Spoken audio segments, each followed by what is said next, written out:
All right, welcome back to the Language Behavior Podcast. My name is Joshua Stamper, and I have the so busy Charlie Peck with me as she is traveling so much, which is probably a good starting point, Charlie, is you're going to be heading over to the EDGE conference June 3rd, and I'd love for you to share with the audience what you're doing there. Yes, it's for Spotsylvania. It's a great public school there in Virginia. They are just wonderful. It's a group of leaders who are just trying to make a huge difference in the lives of kids, and they already are, so it's neat to be a part of it.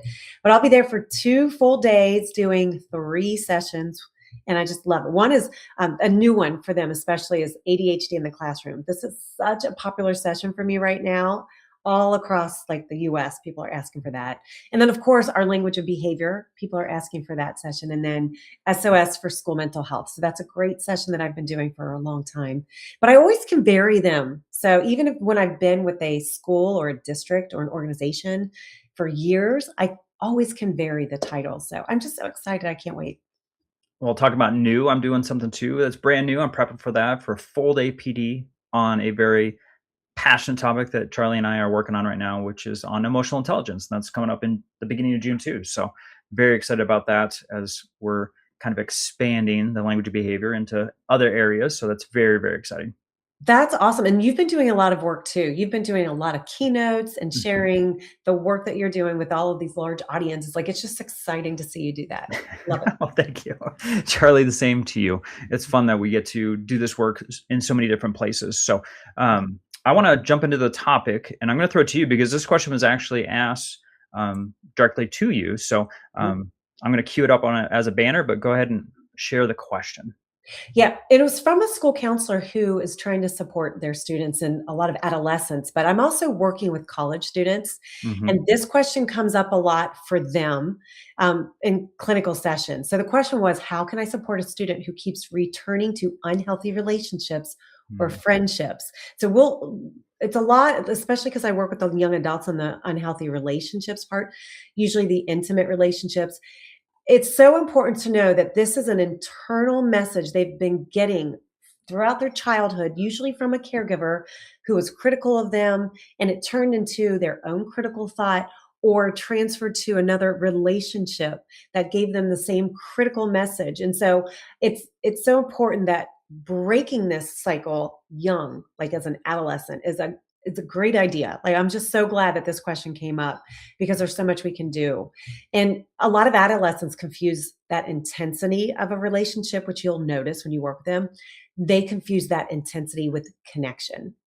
And we need to break that cycle to understand that when they're so intensely involved, that usually identifies attachment problems. Often it's like anxious attachment, if you know anything about that. Josh, what is resonating here with you? I know that you have worked with a lot of kids experiencing this. What are your thoughts Oh so my far? goodness. Yeah, I think it's just kind of laying a map out to them. It's funny that this is the topic at hand because I was thinking about this morning actually, as far as like the ladder of escalation that we teach on, Charlie, in our cohort models specifically. However, I was thinking about what I used to do with kids in my office is I would draw an escalator and I'd show them kind of the toxic things that were happening to get them to an escalated state in the school building. And typically, the top of that would be the behavior that resulted in them coming to my office. And what was funny was that a lot of it was these unhealthy relationships, right? It was someone that they were close with, best friends. And it was something that they got triggered, and then it was an escalating behavior to another escalated behavior, and they just got to get it a little bit more of an edge to the behavior or the words that they were saying. And then sometimes it would be as big as a fight in the cafeteria, and you're wondering, okay, where was that point? But laying it out to them on the board was not just the escalation piece that, okay, this is what got you into my office, but also here's a track record of all the things that have happened when you are with this person. Because typically, by the time you're sitting in November, December, January, you might have a long list of things that have occurred, and the thing that's repeating is who they are with, and letting them know the influences that are around them. And I used to say, show me your 5 closest friends, and I'll show you your future. And I keep saying that with them constantly because I wanted them to understand that the choices that are being made with the people that are around them, especially to your point as an adolescent, the parent component is getting pushed aside, and now the influence is your friends, girlfriends, or boyfriends. And so those folks that are influencing you are going to determine if you're going to be successful in life, and trying to like hammer that home. But I think a lot of them need that visual understanding of a timeline. Otherwise, to them, it's just like a one off, and they don't see that is something that's happening often. Yeah, I love that because when they have that visual, I think it gives them more, like an element of control. And that's what they often feel like. Any kind of anxiousness is a loss of control. Like, oh my gosh, I don't know what's going to happen. So I'm so fearful or I'm nervous that it's not going to turn out the way that makes me feel okay and comfortable or safe. And so that's what this is about. So, okay, here's what it looks like. There's a lot of conflict, but there's an inability to disconnect with that person or that group of people when there is so much conflict. They have a hard time still leaving that. It does go back to the kind of the tribal need of the human to belong to any group. So they'll belong anywhere. If you get a kid who doesn't belong somewhere, they'll go anywhere. Okay, so they misunderstand that for connection, but it is an internal need, as we all know. They get obsessive over texts or rumors that might be circulating about them, or that they are perpetuating themselves as a part of that network. Right? They obsess over those peer approvals. This is what that anxious attachment looks like. They have emotional meltdowns after they feel like they're rejected, and they're not always rejected. They just seem like they think they are, or they're perceiving rejection.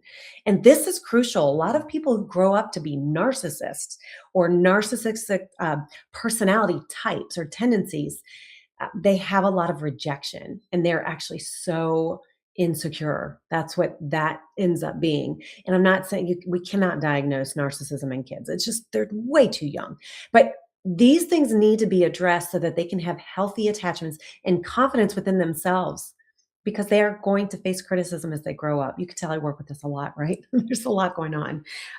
So, what else do you see? Like, how have you seen this show up?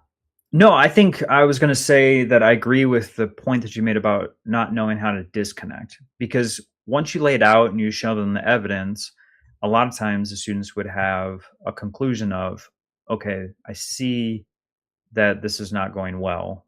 I understand that I've gotten a lot of consequences, I've gotten in a lot of trouble, or I've got that gut feeling like I shouldn't be doing these things. I don't like the person I am with this friend. And so, how do I get away from them? And so, I'm wondering, Charlie, when you have clients or students that you're working with that are having this feeling of, I don't even know how to disconnect, what are some steps that you provide them? Well, I always say, like, um, I don't say like, get rid of that friend. You Right. can't do that. It's not going to work. And then they don't trust to talk to you. So say something like, I can tell this relationship feels really important to you right now, because they've already increased shame and there's that panic in the nervous system. So you don't want to be the adult telling them they can't have the relationship. That is something that they need to understand themselves. Depending on the situation, if it's really unhealthy, I mean, we do have to step in and protect these kids. So it depends on the situation. But what we want to do is lower their defensiveness and increase their regulation. So we need to teach them to track patterns. So that's why I love you that you said that before. And I have another thing. I just used it in session. I really want to like pick it up and hold it in the screen, but I can't because there's my client notes on there. So I can't do that. That would break confidentiality. Yeah, Can't do don't it. do that. Nope, I will not. But I start with this. And this is something we do in cognitive behavioral therapy, and other types. But you notice the pattern. So there's the trigger, and then there's the emotion as a result of the trigger. Then there's the response to that emotion, usually the behavior, the action, and then the consequence of that. And we can track all the different triggers for kids or adults who go through these problems. And what's great about it is we can say, okay, what can you control? Where can you break that pattern? So we're giving them an element of control, and that anxious attachment actually gives them that more feeling of control. Oh, I can actually change the outcome here. I'm not a victim. So it's helpful. So I do love that tangible tool that we can use, and also the way we talk with them. What else would you suggest?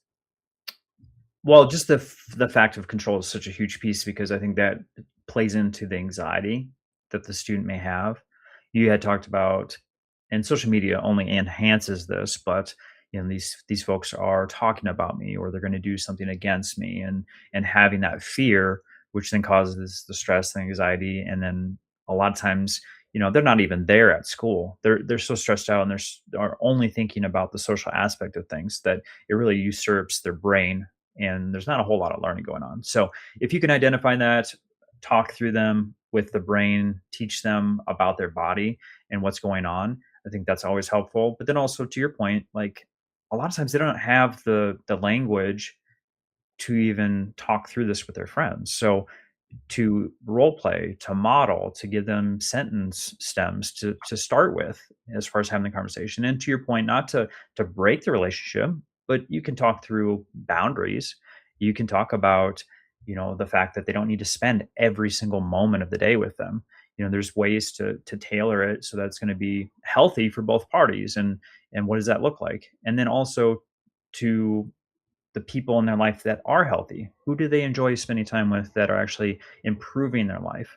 Talking about the control piece, you have control to spend more time with other people that are going to be speaking better into your life, or doing things that you both enjoy, that's not going to be toxic. And so giving them the permission to step away from one person, and then providing some examples of who they could be spending more time with. And for an adolescent, you don't have a lot of control, right? You don't have a control of where you live. I mean, you don't have control that your neighbor is the person that keeps coming over, that wants to hang out with you every single day, who isn't the best person to hang around with. So I think just allowing them to understand that there are things that they can do, and talk about circle control, that exists in their life. Yeah, that's really good that you said that. It's important. And that anxious attachment drives urgency. Like, I need to fix this right now. And that's what we need to do for kids, especially, to slow things down. Well, adults too, slow things down. That urgency lies to us. That urgency tells us we have to fix this now. So it increases our anxiety, and then we can't concentrate. And then it's just such a spiral, that story spiral we talk about too. So pausing and being grounded, all of those things. But I like that you said earlier that word evidence. Part of the work that we do is ask for evidence. And if we can slow them down so that they can have clarity, get their thinking brain back online, or even over time have them track how they feel in the interactions that trigger them, or just, people don't like that word trigger either. Just those feelings that they have when they're with that person or that group of people. Track it over a week, and then talk to me next week, and let's just see, how did you actually feel? And this provides evidence that, this may not be a really healthy relationship, but the best thing we can do is have them come up with it on their own. That's the best and hardest thing to do as well. So I wrote that down after you said it. And then what we also do in turn is we help them fight that need for impulsivity, or that part of their brain that is impulsive at their age. We help foster settling that down, slowing that down. And impulsivity and reactivity is so rampant in our systems, any systems when we're working with kids in our work environments. So we can help them with impulsivity and reactivity this way too. Awesome. Well, I think that's a great way to pivot over to our next segment, which is behind the banter, where I always like getting Charlie to be on skates and stumble into an answer.